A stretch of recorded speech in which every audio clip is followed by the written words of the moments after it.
ஏன் தெரியுமா? வெள்ளை சர்க்கரை என்பது விஷம். பாருங்க, வெள்ளை சர்க்கரை வாங்கவே கூடாது. அச்சு வெல்லம், உருண்டை வெல்லம், பனங்கருப்பட்டி, பஞ்சாமிர்தம், தேனு, சப்பாட்டா பழம் இதெல்லாம் சாப்பிடுங்க, நல்லது. வெள்ளை சர்க்கரை கெட்டது. சர்க்கரை நோயாளிகளுக்கு வெள்ளை சர்க்கரை சாப்பிட்டா வியாதி வந்துடும் முதல்ல சொன்னாங்க.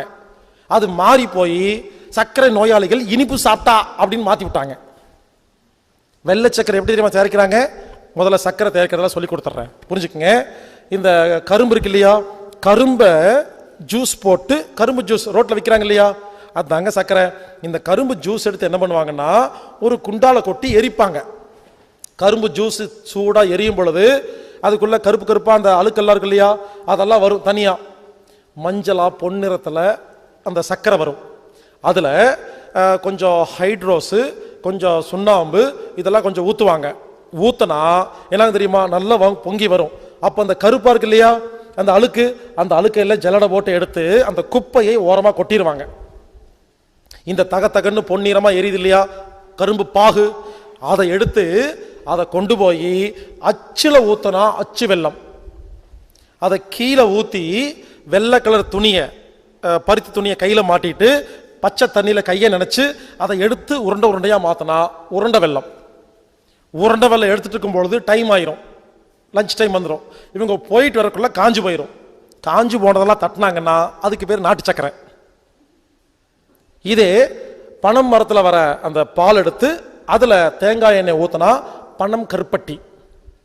புரிஞ்சுக்குங்க, இப்படிதான் சுகர் தயாரிக்கிறாங்க. ஸோ பனங்கருப்பட்டி தான் இருக்கிறதுலையே ரொம்ப ரொம்ப ரொம்ப நல்லது. அடுத்தது அச்சு வெல்லம், உருண்டை வெல்லம், நாட்டு சர்க்கரை. இந்த நாட்டு சர்க்கரை ஏன் தெரியுமா கருப்பு அசிங்கமா இருக்குது? அந்த நாட்டு சர்க்கரை தயாரிக்கிற இடத்துல நாட்டு சர்க்கரை ஒரிஜினல் தருவாங்க. இந்த குப்பையை ஓரமா போட்டிருக்காங்க இல்லையா, இந்த கடைக்காரங்க என்ன பண்றாங்க, இது தனியா வாங்கிட்டு வராங்க, அது தனியா வாங்கிட்டு வராங்க, மறுபடியும் கலந்து கொடுத்துட்றாங்க. அதான் நாட்டு சக்கரை வாங்கும்போது சில குண்டா கருப்பா இருக்கும், வெயிட்டுக்காக வச்சிருப்பாங்க. அது குப்பை.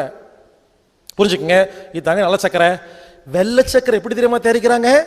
இந்த நாட்டு சக்கரை இருக்கு இல்லையா, அது பாவு உருவாகுது இல்லையா, அதை எடுத்துட்டு போய் அதுல ஏகப்பட்ட கெமிக்கல் எல்லாம் கொட்டி, சல்ஃபர் அப்படிங்கிற மிக கொடுமையான ஒரு கெமிக்கலை கொட்டி, அதை விடுங்க சுடுகாட்டில் இருக்கிற எலும்பெல்லாம் இருக்கு இல்லையா, இந்த சுடுகாட்டில் அடிக்கடி தோண்டி தோண்டி வேற பணம் புதைக்கும் போது பல எலும்பெல்லாம் இருக்கு இல்லையா, இதெல்லாம் மூட்டை கட்டி வச்சிருப்பாரு அந்த வெட்டியான். இது ஏன் தெரியுமா? அதை ஒரு இடத்த ஒருத்தன் வாங்கிட்டு போவான், அது அங்க இங்க கை மாறி கடைசியா சக்கரை ஆலைக்கு போயிடும். எல்லா எலும்பையும் அதுல போட்டு அப்பதாங்க வெள்ளை சக்கரை தயாரிக்கவே முடியும், இல்லைன்னா தயாரிக்க முடியாதுங்க. எதுக்கு சொல்ல வரேன்னா, ஒரு சின்ன கேள்வி கேட்கிறேன். வெள்ளை சக்கரை ரேட் அதிகமா, பனங்கருப்பட்டி இல்ல அச்சு வெல்லம் இது ரேட் அதிகமா? உண்மையிலே சொல்ல போனா இந்த பனங்கருப்பட்டிய பல ப்ராசஸ் பண்ணி தான் வெள்ளை சக்கரை தயாரிக்கிறாங்க. அப்போ ப்ராசஸ் அதிகமா பண்ணும்போது ரேட் அதிகமாகுமா கம்மியாகுமா? அதிகமாகும். ஏன் ரேட்டு கம்மியாகுது? இங்க பாருங்க, 1 கிலோ நாட்டு சர்க்கரைய 15 கிலோ வெள்ளை சர்க்கரையா மாத்துறாங்க. அதுல கெமிக்கல் போட்டு கட்டமா கட்டுறாங்க. இந்த வெள்ளை சர்க்கரை எப்படி உருவாச்சுன்னு கேட்டீங்கன்னா, கொஞ்சம் வருஷத்துக்கு முன்னால பெரிய பெரிய 5 ஸ்டார் ஹோட்டல் எல்லாம் இந்த நாட்டு சக்கரை கலக்கும் போது அசிங்கமா இருந்து சொல்லி இந்த வெள்ளை சக்கரை கட்டியா கட்டமா கட்டி ஸ்டைலா வச்சிருந்தாங்க. அது ஃபேஷனா போய் கடைசியில் கவர்மெண்ட் எடுத்து அதை வியாபாரம் பண்ண ஆரம்பிச்சிருச்சு.